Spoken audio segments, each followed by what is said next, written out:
صلوات بھیج دیں محمد.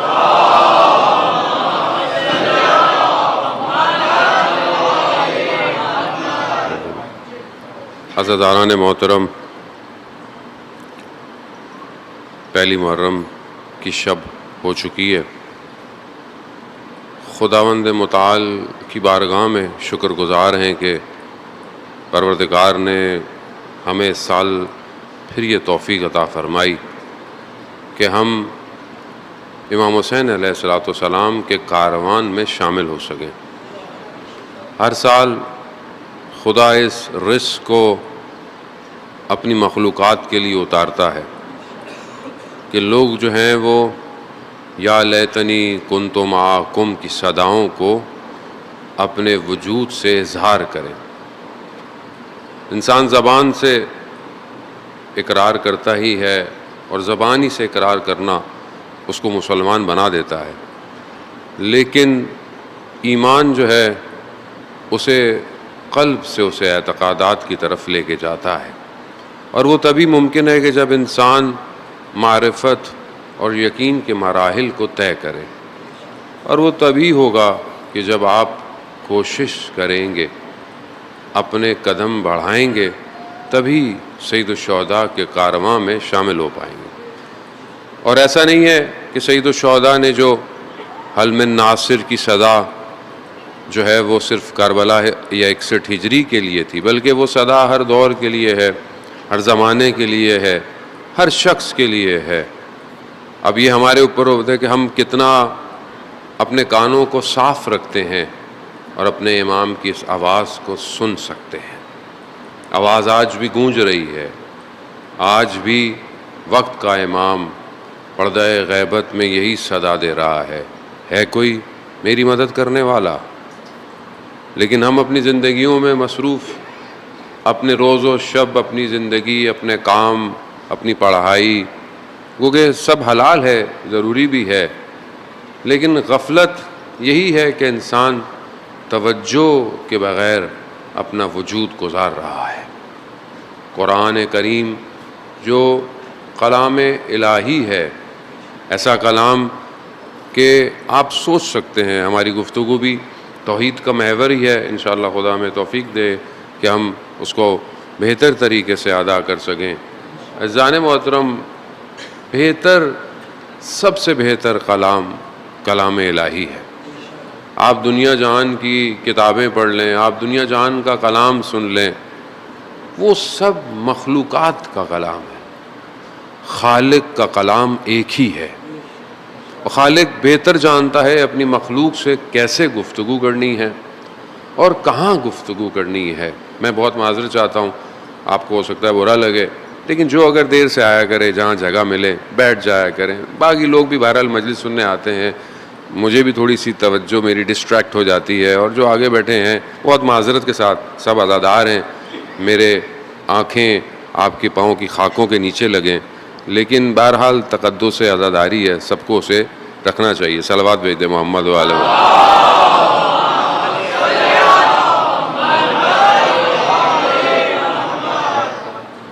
وہ امام حسین علیہ السلام نے بھی کربلا کے اس سفر کے اندر اور حتیٰ شہادت کے بعد بھی جو کلام بیان کیا وہ کلام الہی ہے.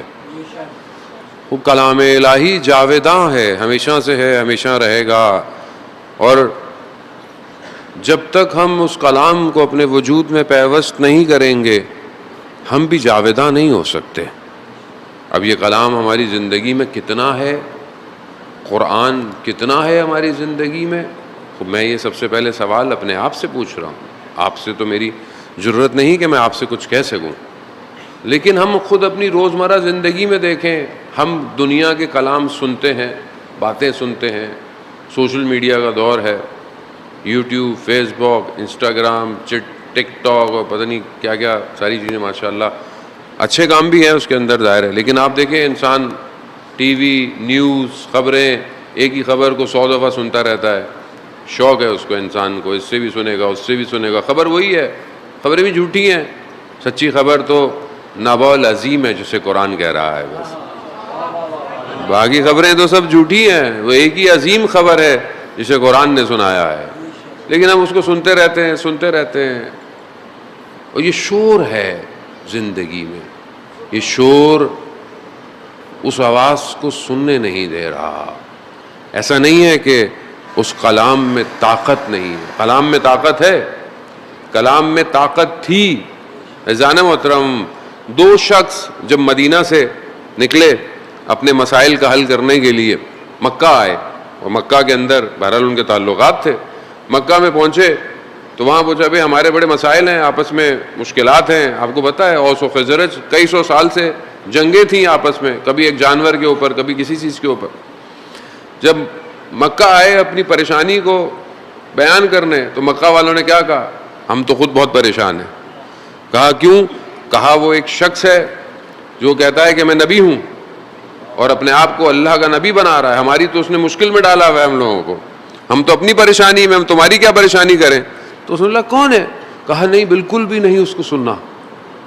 وہ مکہ کے قریب بیٹھ کر اللہ کا کہتا ہے کہ یہ اس کا خدا ہے، اس کا کلام پڑھتا ہے، وہ ساحر ہے نعوذ باللہ، وہ تم جادو میں آ جاؤ گے، تم بالکل نہیں سننا۔ عزیزان محترم، علماء آپ کے درمیان میں بیٹھے ہوئے، تاریخ ہے، انہوں نے کانوں میں روئیاں ڈالی، وہ خانہ کعبہ گئے اور تاکہ آواز نہ آئے کھڑے رہے، دیکھا انہوں نے رسول کو۔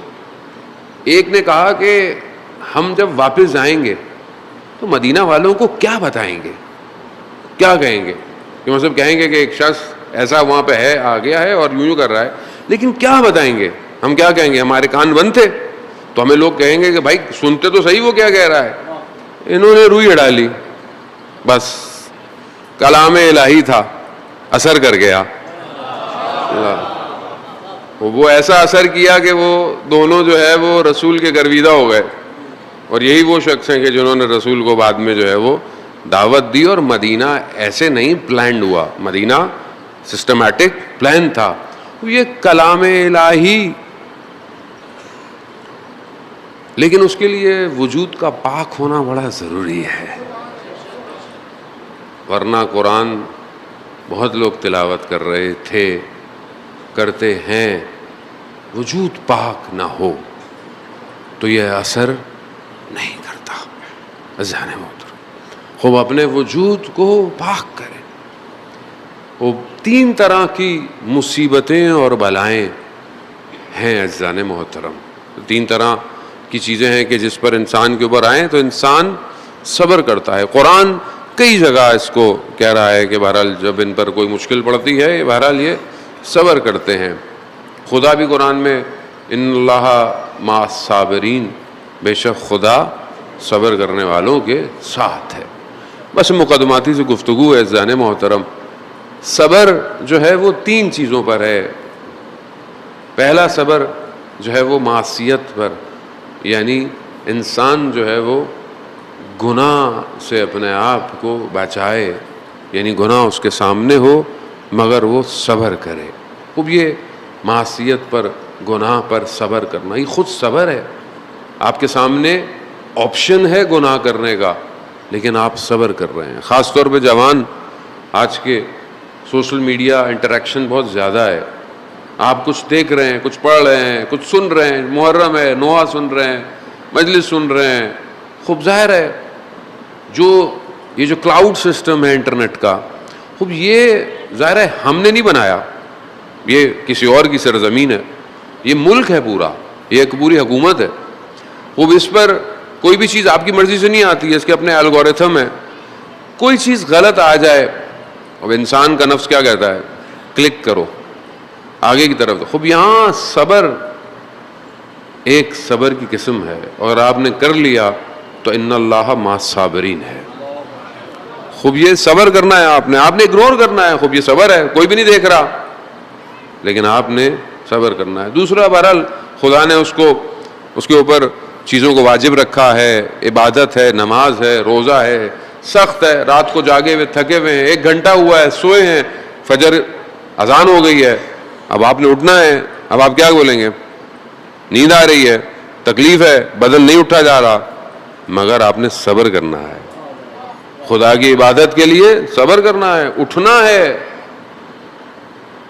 تیسرا صبر آپ کی زندگی میں مصیبتیں، مشکلات، بلائیں، بیماری، خوب اس پہ بھی آپ نے صبر کرنا ہے. خوب یہ جو صبر ہے مشکلات اور ابتلاات کا، یہ سب سے ہائی کیٹیگری کا صبر ہے. یہ بڑے بڑے اس میں جو ہیں وہ گر جاتے ہیں، بہت بڑے بڑے لوگ گر جاتے ہیں. جان محترم، دوسروں کی مشکل پہ کہہ دینا کہ صبر کریں آسان ہے، جب اپنے اوپر آتی ہے مشکل ہے بہت. بچہ بیمار ہو جائے انسان تڑپنے لگتا ہے، کوئی زندگی میں حادثہ ہو جائے انسان آپے سے باہر آ جاتا ہے. لیکن یہ صبر اللہ نے اپنے نبیوں اور اولیاءوں کے لیے قرار دیا. اللہم صلی علی محمد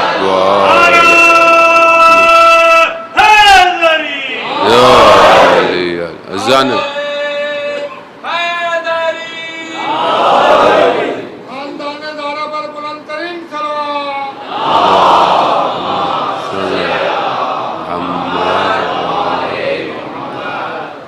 وہ بیان ہوتے ہیں امام موسیٰ کاظم علیہ الصلوۃ والسلام. اللہ صلی اللہ. امام اپنے والد سے بیان کرتے ہیں، وہ اپنے والد سے، پانچویں امام سے بیان کرتے ہیں اور فرماتے ہیں کہ ایک دن رسول خدا حضرت محمد مصطفیٰ صلی اللہ علیہ وسلم رسول خدا نے سب کو جمع کیا. کس کو؟ اپنی بیٹی کو، اپنے دو نواسوں کو اور امام علی کو، اور دروازہ بند کر دیا. گویا کوئی خاص بات تھی جو بیان کرنا چاہ رہے تھے. جب انہیں جمع کیا کہا کہ اللہ نے سلام بھجوایا ہے اور جبرائیل بھی میرے ساتھ ہیں. خدا نے ہمارا جو امتحان قرار دیا، میرے اہل بیت، یعنی آپ میرے اہل بیت ہیں، آپ اہل خدا ہیں، خدا کے لیے، خدا کی طرف سے ہم سب کا جو خدا نے امتحان قرار دیا ہے وہ مشکلات اور فتنوں سے ہے. اب یہ ظاہر ہے آپ کے سامنے کتنی مشکلات انبیاء پر آئیں. انبیاؤں کو آروں سے کاٹ دیا گیا، انبیاؤں کو کنوؤں میں دھکیل لیا گیا. انبیاؤں کے ساتھ آپ کے سامنے کتنی مشکلات ہوئی. خدا نے اپنے چاہنے والوں کو آزمائش کے ذریعے سے کمال دیا ہے. جتنی خدا زیادہ محبت کرتا ہے اتنا امتحان بڑھ جاتا ہے. اب آپ اپنی زندگی میں دیکھ لیں، بعض اوقات لوگ کہتے ہیں مولانا صاحب ہماری زندگی میں تو مشکل ہی ختم نہیں ہو رہی ہے. مشکل کیونکہ مجھے اس لیے لگتی ہے کیونکہ میں مادے میں پھنسا ہوا. میں اپنے آپ کو مادے سے باہر کر لوں مجھے کوئی مشکل نہیں لگے گی. وہ سید الشہداء علیہ الصلوۃ والسلام نے ساری آزمائشوں کو کربلا میں دعوت دی ہے اور سب کو جمع کیا ہے. یعنی جو مشکل ہو سکتی تھی کربلا میں آئی ہے، اور اس کے بعد ایک لمحے کے لیے بھی اپنے چہرے پر درد کا اظہار نہیں کیا. یہ توحید ہے، یہ خدا کو پہچاننا ہے. آغا دولابی بہت بڑے عارف، مشہد کم المقدس میں بی بی کے حرم میں دفن ہے. وہ فرماتے تھے کہ ہر کے گرفتار است گرفتار یار است، یعنی جو بھی گرفتار ہے، پھنسا ہوا ہے، مشکل میں ہے، وہ اس کی طرف سے ہے، اور جو جتنا قریب آئے گا وہ اتنا جل جائے گا. خوب ظاہر ہے یہ عشق آسان نہیں ہے، یہ محبت الہی آسان نہیں ہے. مولا امیر علی ابن ابی طالب علیہ الصلوۃ والسلام صلی اللہ علیہ امام ارشاد فرماتے ہیں کہ اللہ کی محبت ایک آتش کی طرح ہے اور اس آتش سے تم جب تک نہیں نکلو گے جب تک تم جل نہیں جاؤ گے. وہ ہم زندگی میں, ہماری زندگی میں پریشانی کہاں ہے, مشکل کہاں ہے, ہم نے مشکل دیکھی کہاں ہے؟ عزیزان محترم, وہ کربلا دعوت دے رہی ہے, اگر مشکلات کو برداشت کر سکتے ہو آؤ, لیکن یہ مشکلات تمہیں جو ہے وہ گوہر کی طرح چمکا دے گی. وہ اسی لیے انسان جو ہے وہ اس طرف آتا ہے. لیکن اس کی سب سے بڑی جو چیز وہ معرفت ہے. اگر انسان پہچان جائے تو وہ پھر پلٹتا نہیں ہے. وہ لوگ کہ جو امام علیہ الصلوۃ والسلام کے ساتھ تھے یا جنہوں نے ساتھ دیا وہ پہچان گئے تھے. ہمیں بھی ان چند دنوں میں وہ پہچاننا ہے. توحید جو ہماری گفتگو بہرحال ہے وہ یہ نہیں ہے کہ ہم نے توحید کیسے ہے یا کیا ہے, وہ ہماری گفتگو نہیں ہے. بہرحال آپ سب مواحد ہیں, لا الہ الا اللہ کی ماننے والے ہیں. توحید تک پہنچنا, توحید کے اثرات زندگی میں, وہ چیزیں جو انسان کو رکاوٹ دیتی ہیں عملی توحید پر, بہرحال ہم کوشش کریں کہ اس کو بیان کریں. اور خود معصومین نے اپنے اقوال میں, اپنی گفتگو میں توحید کے بارے میں کیا کہا. توحید یعنی یگانہ پرستی ہے, یعنی لا الہ الا اللہ ہے, یعنی کوئی نہیں مگر سوائے تیرے. پہلے نفی ہے, یعنی پہلے آپ ڈکلائن کر رہے ہیں کس چیز کو, ہر اس چیز کو جو کہ خلق کی صفات پائی جاتی ہیں. مشرک سے مشکل کیا ہے, کیوں خدا کو سب سے بڑی چیز, جو سب سے بڑا جو گناہ یا ایسی چیز جسے خدا نے بولا ہے کہ میں معاف نہیں کروں گا.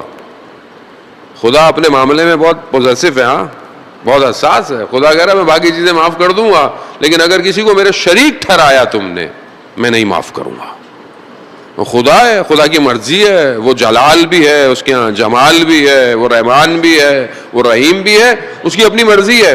خدا کہہ رہا ہے اگر شرک کیا میں نہیں معاف کروں گا. یعنی پہلے ڈکلائن کرنا ہے, آپ نے نفی کرنی ہے کس چیز کی, ہر اس چیز کی جو مخلوق میں پائی جاتی ہے, کیونکہ جو مخلوق میں پائی جائے وہ خالق نہیں ہو سکتا.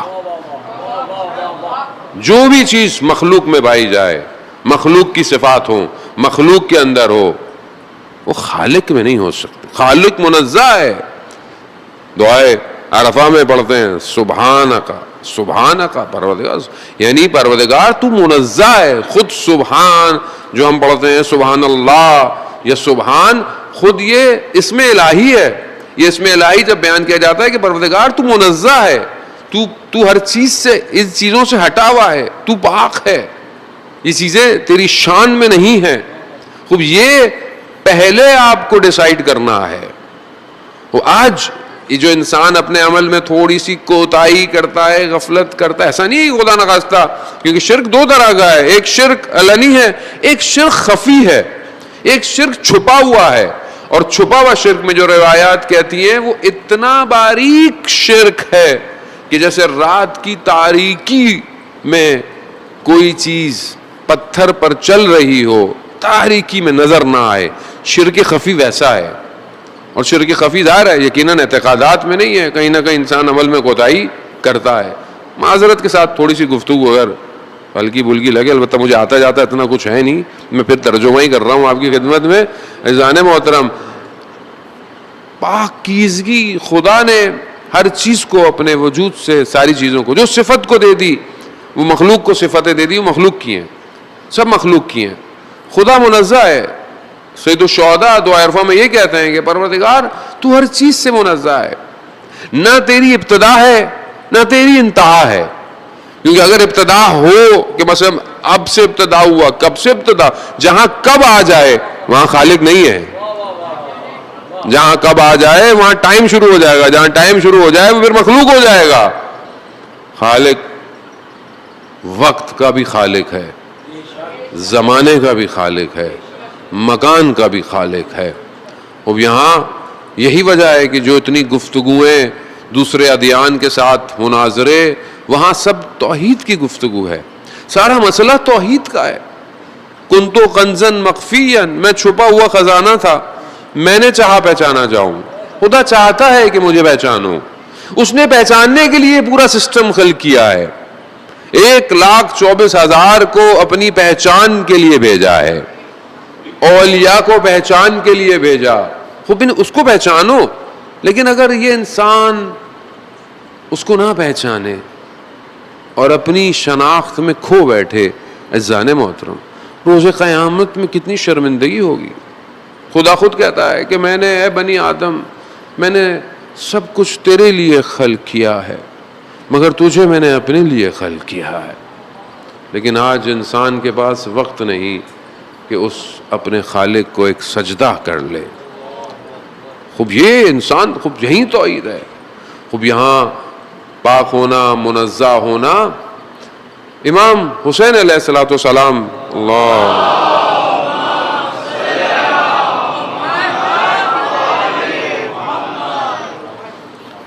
خوب امام نے, بہت سارے امام کے خطوط ہیں, امام کی گفتگو ہے, امام کے خطبے ہیں. دعا عرفہ تو کمال ہے, یعنی وقت اگر اجازت دے تو میں اس میں سے یقیناً آپ کی خدمت میں پیش کروں گا.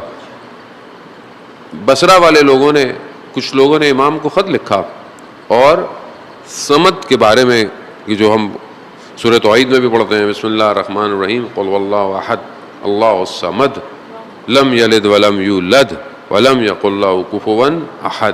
خوب یہ صمد کے معنی کیا ہیں, امام سے پوچھا. امام نے اس کی تعریف کی, امام نے اس کی تشریح بیان کیا. خوب اسی پورے فریز کو کئی اور احادیث کے اندر بھی جو ہے وہ بیان کیا گیا ہے. خوب سارا مسئلہ باقی ادیان کے ساتھ یہی تھا.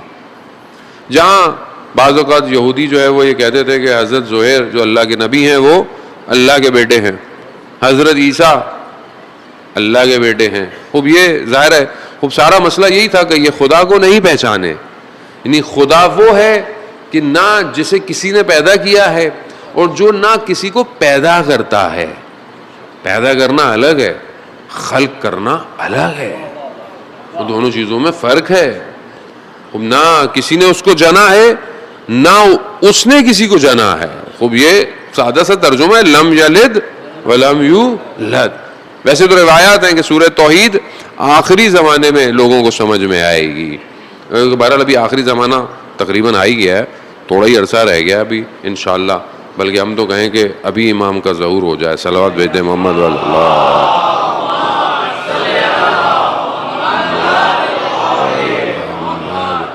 اب یہاں امام نے فرمایا کہ یہ اس کے معنی ہے, اور سمد یعنی اس کا کوئی یکسو, اس کا کوئی ہمکف, اس جیسا کوئی نہیں ہے, یعنی کوئی اس کی برابری نہیں کر سکتا. اب یہ صفت کہ کوئی اس کی برابری نہیں کر سکتا. لیس کا مثل ہی ہے, اس کے مثال اس جیسا کوئی نہیں ہے. انسان کی نہ ذہن میں آ سکتا ہے کہ انسان سوچتا ہے, تصور کرتا ہے. اگر انسان تصور کرے مثلا خدا ایسا ہے تو یہ تصور اس کے ذہن کی مخلوق ہے. خدا کسی کے ذہن کی مخلوق نہیں ہو سکتا. اگر کوئی وہم اور گمان کرے خدا کے بارے میں, خدا کسی کے وہم اور گمان میں آ نہیں سکتا. کوئی یہ سوچے کہ میں آنکھوں سے خدا کو دیکھوں گا. بعض ہمارے ہاں فرقے یہ کہتے ہیں کہ قیامت میں لوگ جو ہے وہ خدا کو دیکھیں گے. وہ کیسے دیکھیں گے خدا کو؟ اگر وہ خدا کو دیکھے تو وہ تو بدن ہوگا, جسم ہوگا, چاہے جس طرح کا بھی ہو. وہ جو آنکھوں میں سما ہے وہ خدا تھوڑی ہے, خدا نہیں سما. اب یہ کہ خدا ہے کیا, ابھی بچے بولے کہ خدا کیا ہے. وہ خدا, اہل بیت ائمہ فرماتے ہیں کہ خدا کی ذات میں نہ تفکر کرو نہ سوال کرو. خدا ادراکات سے بالاتر ہے. اس کی صفات پہ صحبت گفتگو کرو. جو اللہ نے, جو اللہ کے اسماء الہی ہیں, جو چیزیں اس میں صفات نہیں ہیں اس کی نفی کرو, جو صفات اس کے اندر پائی جاتی ہیں. اور ذہن محترم, اب یہ معرفت جب بڑھتی چلی جاتی ہے تو پھر انسان کمال پہ پہنچتا ہے. توحید مضبوط ہونا بہت ضروری ہے. آج توحید کمزور ہے معاشرے میں, انسان ظلم کر رہا ہے, انسان کو خدا پر یقین نہیں ہے, انسان ایک دوسرے کا حق کھا رہا ہے, انسان کو یقین نہیں ہے کہ خدا دیکھ رہا ہے، انسان گناہ کر رہا ہے، وہ توحید کمزور ہے۔ اگر توحید انسان کی مضبوط ہو جائے، انسان پریکٹیکلی بہتری کی طرف بڑھ سکتا ہے۔ فرسٹ ورلڈ وار کی بات ہے 1914 اور 1918 کے درمیان میں۔ روزنائی عالم غیب جو کتاب مسجد جمکران سے پرنٹ ہوئی ہے، اس میں آیت اللہ حائری یزدی سے آیت اللہ شبزندار نے اس بات کو بیان کیا۔ فرسٹ ورلڈ وار کی بات ہے کہ زمانے میں جب جنگ ہو رہی تھی مختلف جگہوں میں، تو زمانے میں ظاہر ہے رشیا، اس زمانے میں سوویت یونین، ایران کا بھی اسفیئر بہت بڑا تھا۔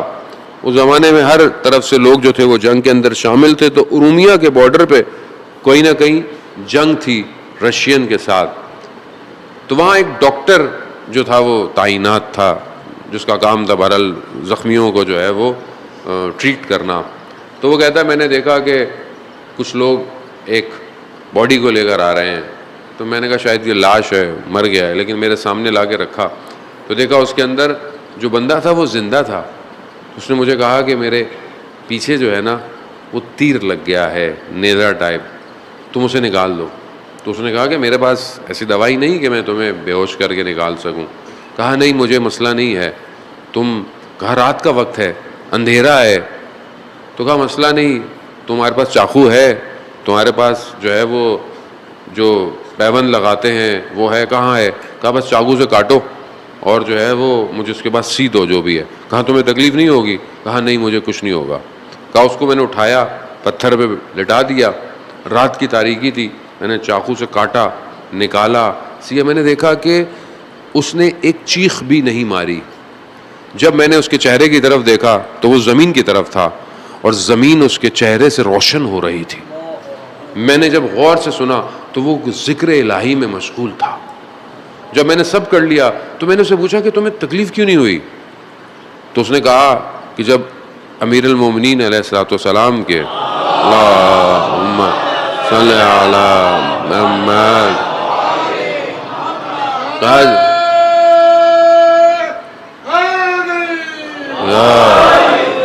کہا کہ جب مولا امیر کے پاؤں میں سے تیر نکالا گیا تو کیا مولا کو کوئی تکلیف ہوئی؟ کیونکہ خدا کے سامنے حاضر پا رہے تھے اپنے آپ۔ کہا میں بھی اپنے آپ کو خدا کے سامنے حاضر پا رہا ہوں، ان کا ماننے والا ہوں، تو میرے وجود کو کوئی تکلیف نہیں ہو رہی۔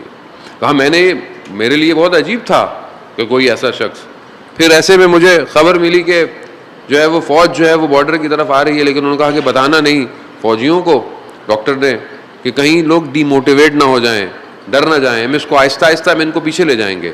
تو یہ بات میں نے اس شخص سے ذکر کی تو اس نے بولا کہ پریشان مت ہو، یہ فوج واپس پلٹ جائے گی، تم پریشان نہ ہو۔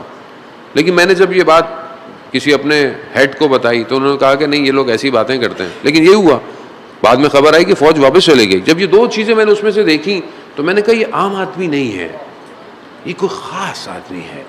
میں نے اسے پوچھا کہ تم کون ہو، کہاں سے آئے ہو، اور یہ تمہیں ساری باتیں، یہ انفارمیشن، نالج تمہارے پاس کہاں سے آیا؟ تو اس نے کہا کہ میں وقت کے امام کے چند ساتھیوں میں سے ایک ساتھی ہوں۔ کہا کہ ہماری بہرحال ڈیوٹی لگی ہوئی ہے اور ابھی ہم 4 لوگ ہیں۔ اس نے جگہوں کا نام لیا، ایک مراکش میں ہے، ایک جو ہے وہ کسی یورپ کے کسی ملک کا نام لیا، ایک میں ہوں اور ایک اور کوئی اور ہے۔ ابھی ہم تو اس نے بولا اللہ نے جب تمہیں اتنی طاقت دی ہے تو تم سامنے والی فوج کو ختم کیوں نہیں کر سکتے؟ کہا ہمارا اختیار لمیٹڈ ہے، محدود ہے، ہمیں بس اتنا کہا گیا ہے کہ تم لوگوں کی حفاظت کرنی ہے، اور جو بھی مولا کے ماننے والے ہیں ہمارا کام ہے آج، اگر آپ کو لگتا ہے، اور یہ ہونا بھی یہی چاہیے، آپ کا یقین ہونا چاہیے، اور یہ یقین کسی خطیب کے جملے نہیں ہیں، یہ خود امام زمانہ جل اللہ تعالیٰ فرجہ شریف اللہم صلی علی محمد، خود امام فرماتے ہیں کہ ہم تمہارے حال سے باخبر ہیں، اگر ہم تمہارے حال سے بے خبر ہوتے تو دشمن تمہیں چیر پھاڑ جاتا۔ تو اس میں انسان کا یہ اعتقادات ہیں عزیزان محترم، لیکن جب ہم عملی زندگی میں آتے ہیں تو یہ اعتقادات ہمارے غائب ہو جاتے ہیں۔ مجلس میں ہمیں لگتا ہے بہت اچھا ہے، جب باہر جاتے ہیں پریکٹیکل لائف ہوتی ہے، گھر جاتے ہیں، بازار جاتے ہیں، جاب پہ ہوتے ہیں، تو ہماری اعتقادات ہماری زندگی سے ختم ہو جاتے ہیں. پھر ہمیں نہیں لگتا کہ اعتقادات کے معنی یہی ہیں کہ آپ جس حالت میں ہوں، جہاں ہوں، اسی سافٹ ویئر کے ساتھ چل رہے ہوں.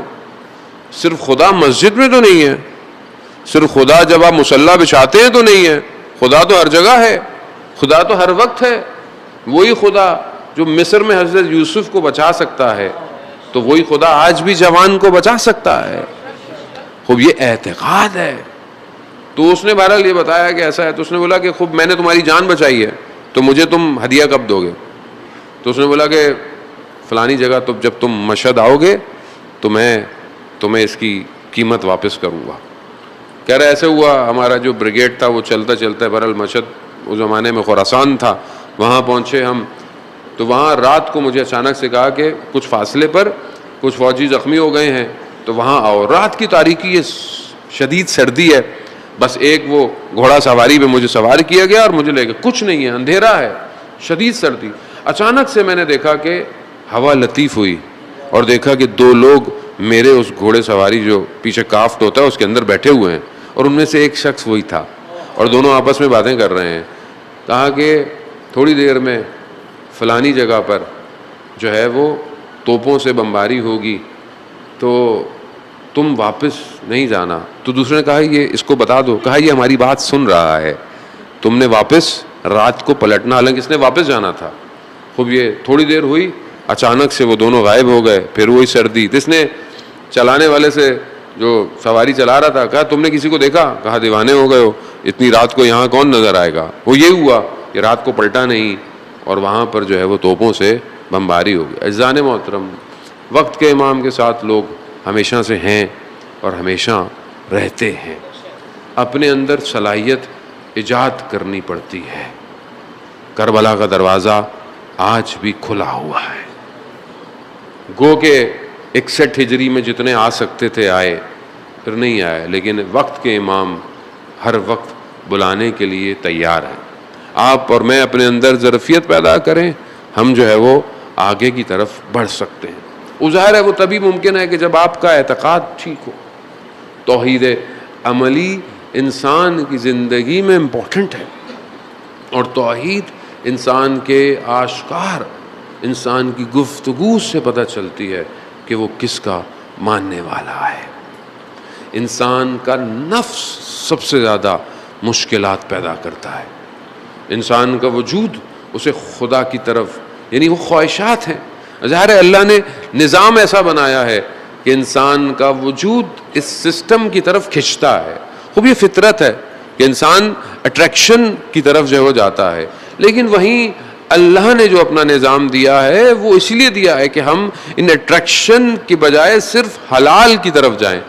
کھانا انسان کی ضرورت ہے، مگر حلال ہے یا حرام ہے؟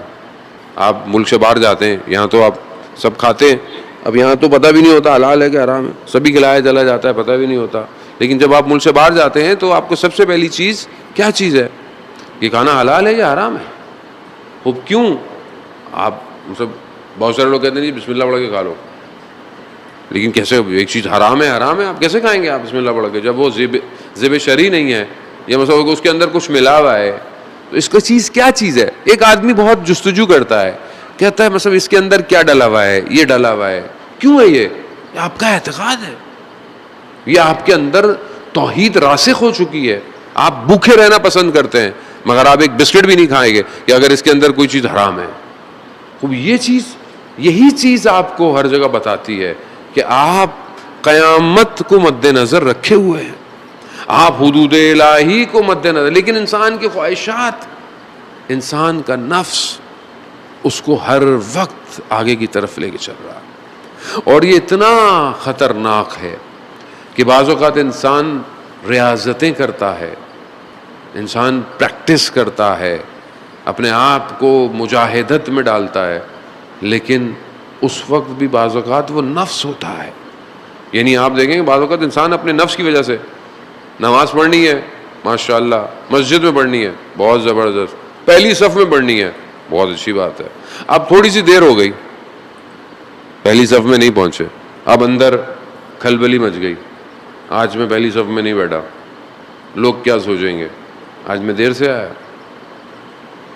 ہمارے زمانے میں تو بزرگ جو تھے وہ اپنی سجدگاہیں پہلی اگلی صف میں رکھ دیتے تھے، کسی کی مجال بھی نہیں ہوتی تھی کہ لوگ اگلی صف میں آگے بیٹھیں۔ ویسے بچوں کو بھگا دیا جاتا ہے ہماری مسجدوں میں، اذان محترم بچوں کو نہ بھگائیں مسجد سے۔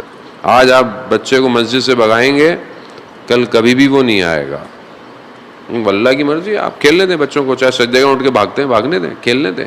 وہ یہاں پہلی صف میں نہیں پہنچا، لوگ کیا سوچیں گے۔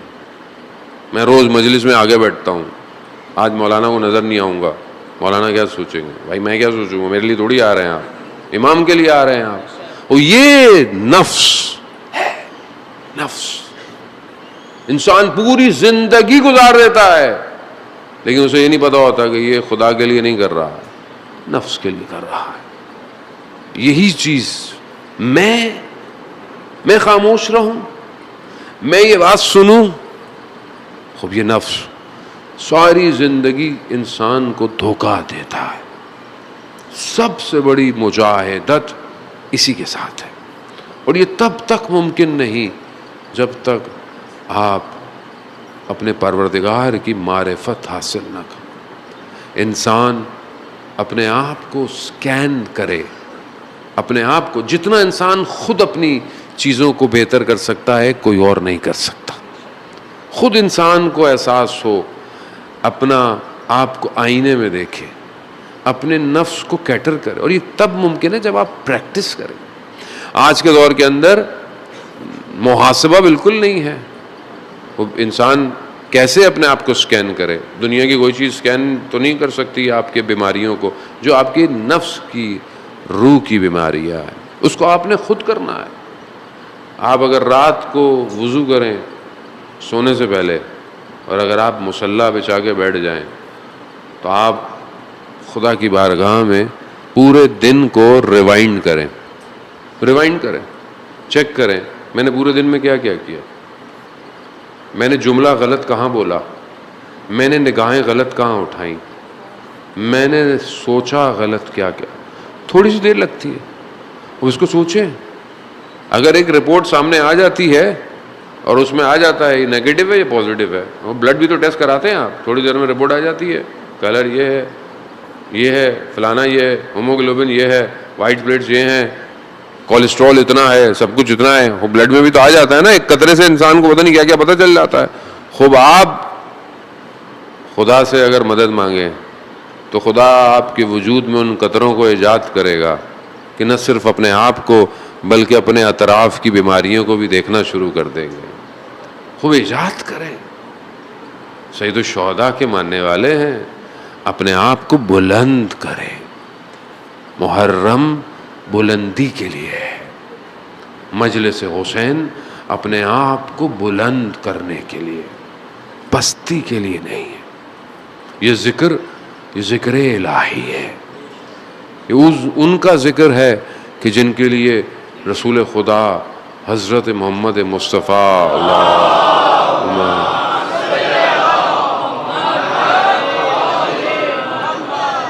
رسول خدا ارشاد فرماتے ہیں، ان الحسین مصباح الہدی والسفینۃ النجاہ، اور یہ عرش پہ لکھا ہے۔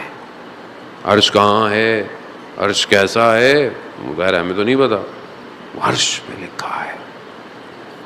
ہر چیز جانتی ہے حسین کون ہے۔ وہ جو امام حسین سے متصل ہو گیا وہ بھی اس عالم میں سفر کرنا شروع کر دے گا۔ یہ آسان ہے، یہ آسان نہیں ہے کہ 1400 سال گزرنے کے بعد آپ جو ہے وہ، امام تو معصوم ہے یقیناً، امام عبد صالح ہیں، انسان کامل ہیں، نور ان انوار میں سے ہیں، کسی سے خدا نے خلق کیا ہے، لیکن جو امام کے ساتھ متصل ہوئے، جڑ گئے، وہ خود دیکھیں ان کا درجہ کیا ہے۔ آپ ان کو یاد کرتے ہیں، آپ ان کو سلام کرتے ہیں، آپ ان سے توسل کرتے ہیں۔ یہ آسان نہیں ہے زانے محترم، مطلب تھوڑا سا آپ اس مادے سے باہر آئیں، تھوڑا سا میٹر سے باہر آئیں۔ میں اس لیے گزارش کرتا ہوں جب مجلس میں آئیں وضو کر کے آئیں، وضو کر کے آئیں۔ نورانیت آپ کے وجود سے باہر آنی چاہیے۔ جب آپ نورانیت آئے گی تو پھر آپ کو یہ نور نظر آئیں گے۔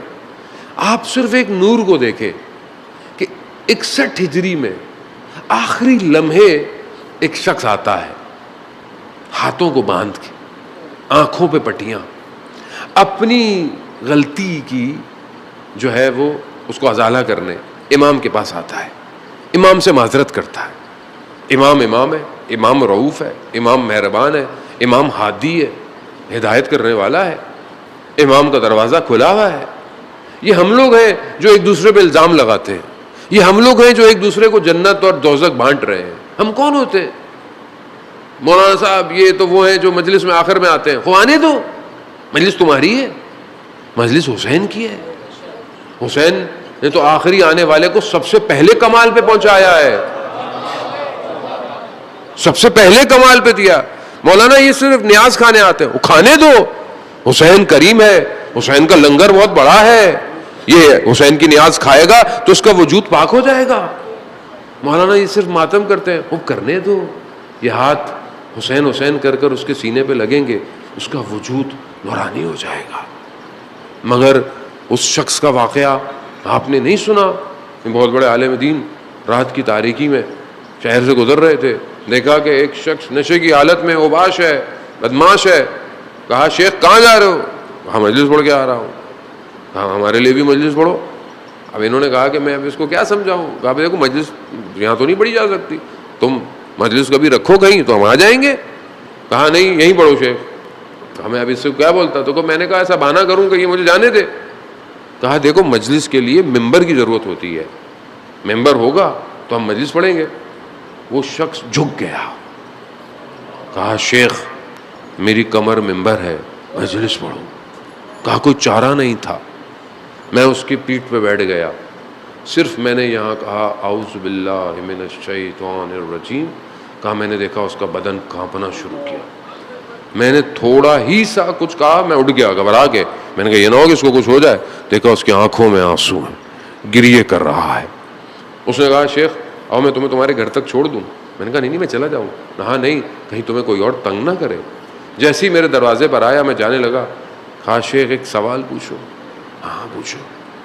کہا شیخ کیا قیامت والے دن ممبر حسین جہنم میں جلایا جائے گا؟ اللہ اکبر، اللہ، یہ ہے حسین۔ نہیں سمجھے؟ نہیں سمجھے اعزان وہ، نہیں سمجھے۔ ہم نہیں پتا ہم لوگ کس وادی میں رہ رہے ہیں، نہیں ہے، یہ حسین کی وادی ہے۔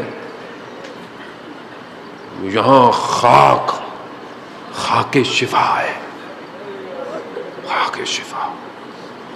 یہاں وہ خاک ایسی ہے جہاں روزے عرفہ میں خدا پہلے کربلا پہ تجلی کرتا ہے۔ حسین کو نہیں سمجھے، نہیں سمجھے احسان محترم۔ میرے ماں باپ قربان، بے ابی انتا و امی روحی لکل فدا، سب قربان ہو جائے، ٹکڑے ٹکڑے ہو جائے، نہیں کر سکتا جو امام حسین نے کیا۔ جس طرح انسانیت کو بچایا، انسانیت، نہ مذہب ہے نہ فرقہ ہے، حسین اذان موت۔ شیخ ممبر قیامت میں جہنم میں تو نہیں جلایا جائے گا؟ تو شیخ کہتے ہیں کہ نہیں، ممبر جہنم میں نہیں جلایا جائے گا۔ بس عزاداران محترم نور کو سمجھیں، ابھی تک وہ نور ہدایت دے رہا ہے جو سب سے آخر میں آیا، آخر میں آیا، سب سے پہلے گیا۔ ایسا ہے آج تک پوری کائنات اسی انتظار میں کہ کاش میں بھی حر کی طرح آزاد ہو جاؤں، میں بھی حر کی طرح اپنے امام کا سپاہی بن جاؤں۔ یہی تو ہے، امام کو ایک حر کا انتظار ہے، ایک حر کا انتظار۔ بس عزاداران محترم، البتہ یہ کارواں 2 محرم کو کربلا پہنچے گا۔ سوچ کے میں کچھ اور آیا تھا، لیکن بہرحال حضرت حر نے خود کرم کیا، اس نور نے ہمارے اوپر تجلی کی ہے کربلا سے۔ عزاداران محترم، آیت اللہ عائری یزدی فرماتے ہیں کہ جب میں کربلا میں پڑھتا تھا تو میں نے کم آنے سے پہلے حضرت حر سے توسل کیا، اور اس توسل کے نتیجے میں نے حوضہ علمیہ کم بنایا۔ کم میں جو حوضہ ہے، جو کتنے سالوں سے پوری دنیا میں طالب علموں کی تربیت کر رہا ہے، پوری دنیا میں طالب علم ہر زبان میں 110 ملکوں کے طالب علم پڑھتے ہیں، پوری دنیا میں جاتے ہیں، تعلیم کرتے ہیں، تبلیغ کرتے ہیں، سب کو ہدایت پر لے کر آ رہے ہیں، سب کس کی وجہ سے ہے؟ حضرت حر۔ اللہ نہیں سمجھے، میں آپ کو لفظوں میں بیان نہیں کر سکتا۔ عزیزان محترم، یہاں تھوڑا اپنے آپ کو بلند کرنا پڑے گا۔ کیسا مقام ہے کہ امام کی سواری کو حضرت حر نے روکا ہے۔ امام جانا چاہتے ہیں مگر حر نے روک لیا۔ امام نے ایک جملہ کہا، امام اللہ کا نمائندہ ہے، ایک ایک لفظ نپا تلا ہے، ایک ایک جملے میں ہدایت ہے۔ امام نے کیا فرمایا حر سے؟ حر، تیری ماں تیری عزا میں بیٹھے۔ بس امام جانتے تھے حر کو کہاں سے بیدار کرنا ہے۔ بس یہ جملہ جیسے سنا، حر نے فرمایا کہ مولا اگر آپ کی جگہ کوئی اور ہوتا تو میں ان کے لیے بھی یہی، مگر آپ کی والدہ کا مقام اتنا بلند ہے۔ اللہ، بس حر کمال کر گیا۔ حر نے مکان اور زمان کو توڑ دیا۔ آج بھی حر دیکھے نا، یہ حر نے کمال کیا ہے، ایک تجلی حاصل کی سیدہ کے نام کی، بس پرواز کر۔ آج دیکھیں آپ کہاں کہاں حر کا ذکر ہو رہا ہے، ہر کوئی چاہتا ہے مولا میرے بھی ہاتھ بندھے ہوئے، میں بھی آنکھوں میں پٹیاں لیے آپ کی بارگاہ میں آیا ہوں، مولا مجھے بھی معاف کر دے۔ وہاں عزاداران محترم جیسے ہی یہ کہا، وقت گزر گیا، شب عاشور آئی، حر ٹہل رہا ہے، ٹہل رہا ہے۔ پوچھنے والے نے پوچھا حر کیا ہوا؟ اگر کوئی مجھ سے پوچھتا کہ کوفہ میں سب سے بہادر شخص کون ہے تو میں تمہارا نام لیتا، یہ تمہیں کیا ہو گیا ہے، یہ تم کیوں پریشان ہو؟ کہا کہ قرار یہ نہیں تھا۔ کہا کیا؟ کہا جنگ قرار نہیں تھی، یہ تو صبح جنگ کی باتیں کر رہے ہیں۔ ہوگا کہ میں اپنے آپ کو جنت اور جہنم کے درمیان میں دیکھ رہا ہوں۔ بس عزاداران محترم، کوئی نہیں بچا سکتا سوائے سیدہ کے، کوئی نہیں بچا سکتا، کوئی نہیں بچا۔ یہ ایمان، اعتقاد۔ یہیں پر میں آپ کو ایک جملہ عطا کرتا چلوں۔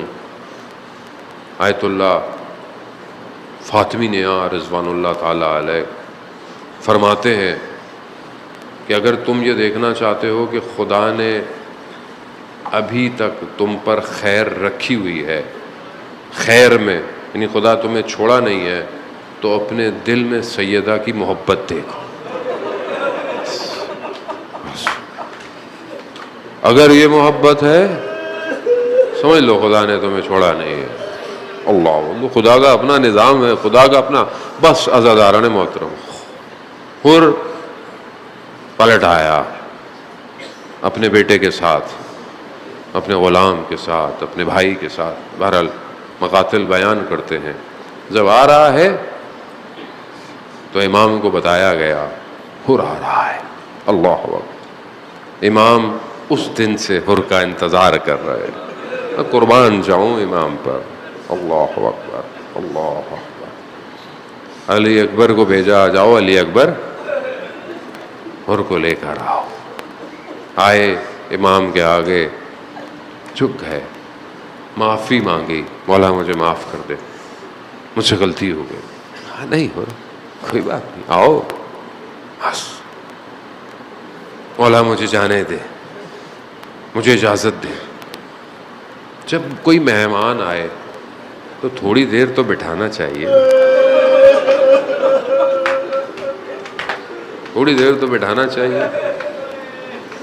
نہیں بٹھایا، ہاں اور جاؤ۔ بہت سارے لوگ جانا چاہتے ہیں، مقتل ہے، آپ سنتے رہتے ہیں، پڑھتے رہتے ہیں، ابھی تو بھارت شروع ہوا ہے معاملہ، ابھی تو ہم وادی میں قدم رکھنا چاہ رہے ہیں، عزاداران موت، ابھی تو وادی طوبا کھلی ہے، آج کی شب عرش سے دسترخوان نیچے بچھ رہا ہے۔ عزاداران محترم، خون آسماں پہ اپنے قطروں کو نچھاور کیے ہوئے، آج وہ کرتا، اللہ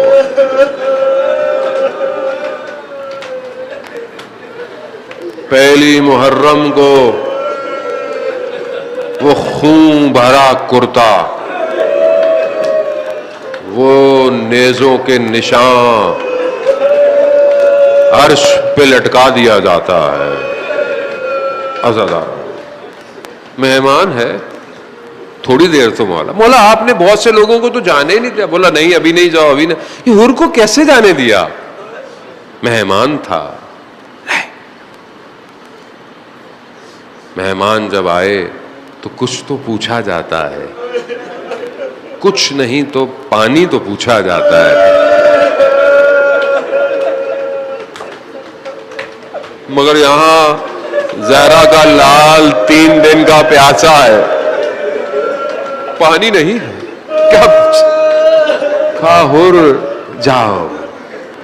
حر گئے، حر جانے لگے، حر اہل حرم کے خیموں کے سامنے آئے، اللہ بس اجازت چاہوں گا، بس آپ نے گریہ کیا، خدا قبول کرے، حضرت حر ہماری شفاعت فرمائیں، ہمیں راستہ دیں، ہمیں ہدایت دیں، ہمارے امام تک ہمیں پہنچائیں۔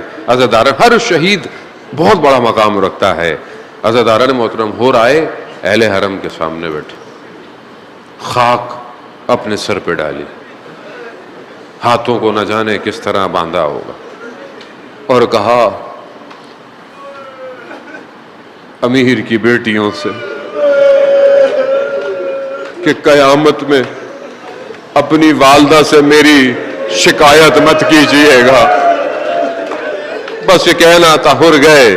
بس عزاداران محترم، حر سے پہلے حر کا بیٹا شہید ہوا، حر کا جیسے بیٹا شہید ہوا نا، حر اپنے بیٹے کے جنازے پہ پہنچے، امام حسین پہلے پہنچ گئے۔ بس ایک جملہ، التماس دعا، عزاداران محترم بس پہنچے، یہ جملہ ذہن میں آئے، پورے 10 دن روتے رہیے گا، جہاں جہاں بیٹھے روتے رہیے گا۔ کہا حر باپ جوان بیٹے کے لاشے پہ نہیں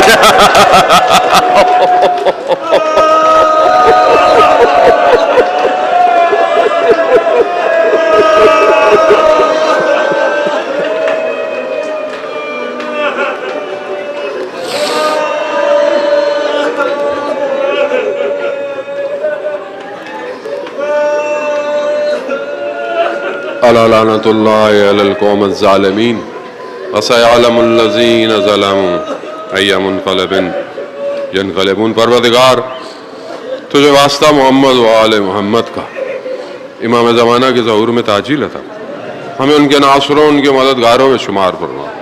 پروردگار تو رحمان ہے، تو رحیم ہے، تو خطاؤں کا بخشنے والا ہے، تو گناہوں کی مغفرت کرنے والا ہے۔ پروردگار مرنے سے پہلے ہماری مغفرت فرما، ہماری عاقبت بخیر عطا فرما، جہاں بھی مجلس ماتم جلوس عزاداری ہو رہی ہے ان سب کی حفاظت فرما۔ پروردگار مسلمانوں کو آپس میں محبت اتفاق سے رہنے کی توفیق عطا فرما، سب کو مل کر امام حسین کا غم منانے کی توفیق عطا فرما۔ انتظامیہ، پولیس، اسکاؤٹ، رینجرز، جتنے بھی لوگ ڈسٹرکٹ کے جو بھی جہاں جس طریقے سے بھی اس ایام اعظام میں اپنی ڈیوٹی نبھا رہے ہیں، پروردگار انہیں اپنی بارگاہ سے اجر کثیر عطا فرما۔ پروردگار ہمارے وقت کے امام کو ہم سے راضی فرما، ہمارے مرحومین کی مغفرت فرما۔ جو بیمار ہیں، بہت سارے لوگوں نے مجھے کہا ہے، بہت سارے ہمارے عزیز یقیناً آپ کے بھی دوست احباب رشتہ دار مریض ہوں گے، پروردگار ان سب کو شفائے کاملہ اور عاجلہ عطا فرما۔ اللہم اغفرنا، اللہم ارزقنا زیارت الحسین فی الدنیا و شفاعتہ فی الآخرہ۔ صلوات بھیج دیں محمد والا۔